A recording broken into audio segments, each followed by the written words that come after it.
same time. Yeah. That could have been the thing the Alliance needed. If you get a key kill like this, even if you're 18, 19 down, if you get one kill, you start the respawn time is ticking, you can take the fights, but unfortunately, I mean a fraction of a second. It was close. So close. They did nearly get that opportunity that they've been very patient about looking for, but now Tundra, they roll in straight around, and Nico Baby's going to be a buyback coming out from Hanscan. Nico Baby tries to stand his ground, he's going to get pulled down the one. Skeeter, he has the chrono ready for the second attempt onto Nico Baby's life, but Nico Baby Supreme fall. It's going to be a buyback from Nico Baby, but Supreme, no buyback available. Nico Baby coming straight back in underneath the nose of 33 by the tower as 9 rolls in. BKB's at the ready. Nico Baby will turn his way over towards 9. Does he have enough damage to get him? He does not. 9 able to roll back up to the safety of the high ground. He's ready to roll back in as well. 9 just goes straight in over towards Hanscan. Does lose his life for this, but Tundra, they are just overrunning Alliance. As Alliance, despite the buybacks, thrown into the fight there. Alliance, you know, they're not giving up. You know, some teams in this position, if their carry dies 3 times in a fight, that could be the end of a single game, especially if it's best of 3. But Alliance showing that resilience, keeping themselves. Maybe some magic could happen. We'll see. They're certainly making Tundra work towards closing up this game. Not lying down. They're definitely giving themselves a fight. Catch up 1 to 33 with a hex on the finger. The Mars ultimate as well, but they are able to step outside. If Farah goes down, Skeeter with the BKB commits in onto Supreme. Chrono's up. Got the 2 cores. Supreme will be the first focus. Shadow being gone now over towards Nico Baby. Aramis tries to roll in over towards him. There's nothing he can do to save his raging as Nico Baby falls at once. Aramis will tick down to the magnetize. Tundra with the numbers easily surrounding Nico. Like, don't want to be at this point on Tundra. Like, you'd rather be just winning the early game because, you know, obviously that's just better in Dota. If you're at this point and they walk into a roach like that, and you're playing up against his timing, I think you don't want to fight. You let them have Roche, you try to get the next Aegis. Found Skeeter in the trees. He'll go straight for the BKB TP out, not winning the best round. Over in the river. Put the grip on your arms so they do manage to take out the Aegis. I mean, if they just lose Farah here, I mean, with the way that things have been going so far this game, I think they'll happily throw away a support life there to take the Aegis out of the hands of Uragi. That's something there for Tundra. Yeah, that's great. Now you can fight. I mean, yeah, this is like the Aegis is the first Aegis is a really important timing on Huskar because, like we talked about, you just really can't fight. Oh, that's an Orchid. It is. It's nothing to take it off. Freshly picked up there by BZM. And 9 can still get away. Oh, slides down to the low ground, gets the kill, BZM. Yeah, he just wouldn't expect that at all. That Orchid had only just been delivered out for BZM. Dire's top tower is under and he was not holding anything that would like indicate that he was going for an Orchid. But you do see this on a lot of heroes that are opting to not pick up Orchids these days, like Queen of Pain, for example. A lot of the time when you're up against a Puck, they will build an Orchid just because Puck goes for this Witchblade build. And doesn't have anything to take off the Orchid. It's just Sanjin Kaya Witchblade. So, yeah, great pickup on BZM. Less typical on an Invoker, but very good this game. A lockdown 9, kill him off. Another move here made by OG, and Tundra still looking for that recovery plan. This is a tough kill, man. This is a tough kill. Up on the BKB. No turn, the link is there though, but the BKB was going to try to stay on target, but he's been slowed down by the Demonic Purge and Misha. So Uragi's able to step away. 9 has been able to push over to the range creep though. They're bringing Uragi very, very low. Armin trying to try to stay alive, but the Dream Core Snap causes the death of him. As he will go down, Misha looks for the TP out off the back of the Invis and will escape. But those are the 2 big kills that Tundra could hope for there. They get BZM and they get Uragi. Just really, really well played by them. The way that they executed that. Yeah, that was not easy. Like he got saved multiple times and still ended up going down because they baited out the BKB early. Yeah. And that means that 9 travels into the creep wave that was in the exact direction that he was being pushed towards and follow up with the kill. Yeah, that was just really a really nice, nicely executed gank by Tundra. Like, they all had to be on the same page there, or Yuragi doesn't die. Oh, they pulled it off perfectly. And then they get the kill of BZM, which I was absolutely not expecting. But of course, with no BKB, he's gone for this pickoff build. He's all about the running around the map and jumping and trying to find the puck. He can't really protect himself in these team fights.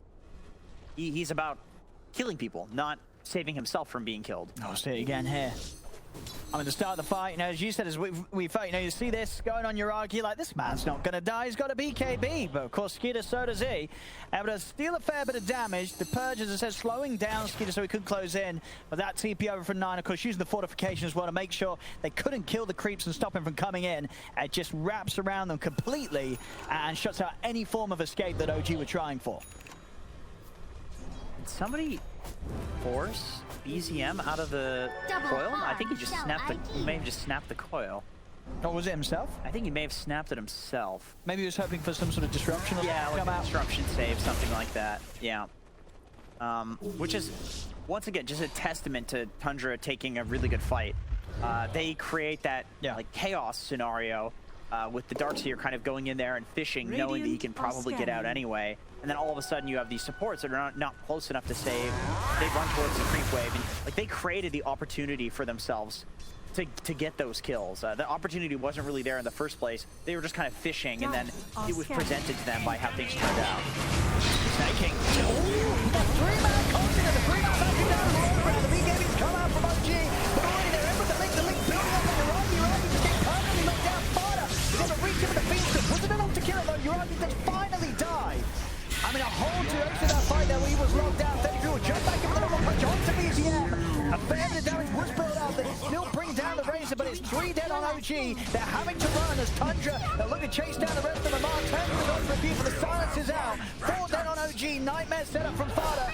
Tundra, they're going to see if they can get the clean. Of course, Tiger, a little tanky at the vacuum and a very slow punch for 33, but it does still come out. Tundra, they team wipe OG there As well, which is such a good build-up. I'm just super sold on the Darkseer. It feels really good watching this game, both of these games. Boom, Tiger. Looks like he might tank this, unless he can buy time for OG to come on. If OG want to take the fight, but 33's going to get the jump on the first straight over the vacuum. They're on top of it, the grip, the lead has completely shut down Yuragi. As OG, they'll lose 4. Another fantastic jump there from Tundra, and 33 in particular. Tundra sweeping across. Yuragi, he's going to get set up again straight away. They're in with the chainsaw. Yuragi, he's going to go down. Again, Tundra starting the fight off with the jump on Yuragi. And OG's carry just gets completely obliterated out of the fight. And Mar also taken out underneath the tower. I mean, it just seems that back-to-back, Tundra just catching the Husker every single time. Top lane, nice on the HUD. He's been able to shut down BZM's escape. BZM will pop the BKB, try and stand his ground. He has to run over the TP already used. He's out with the blink. He is pretty speedy. C9 try and continue to chase this. Running him down. They've got great gap closed. The yours is there. They're in with the hookshot back available. They'll kill BZM off as well. I mean, the whole sort of opening of this game 15 minutes ago, it's just a complete distant memory now. As Tundra, they are just destroying OG on all accounts.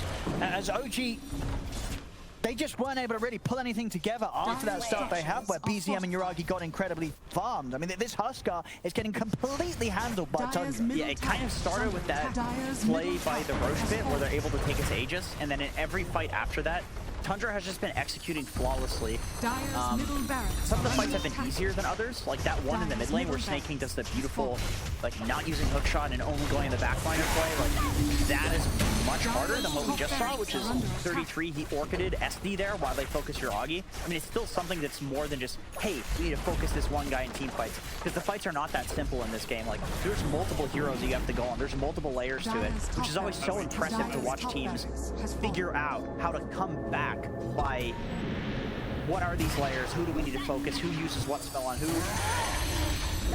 Every fight Tundra's just doing that.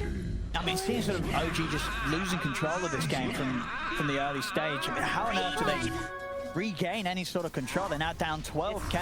It's the same thing. It's like the flip side of that, where now OG is in this position where they have these like multi-layered, complicated team fights that they need to orchestrate, where it's split in some way. Amar spears like 2 heroes at the same time. Huskar gets to solo a hero before the BKB comes out. Like some scenario like that has to happen in order for OG to win the fight. And it's usually really hard to do, even at a high level, especially because you're playing against players who know these things as well, right? But and yeah, Tundra is just, in this game, playing so well. Oh, top lane 33's on the hunt. They've got the second hook shot, and they make very easy work of PZM there. And mid lane, 9, he's going to start things off onto Yuragi.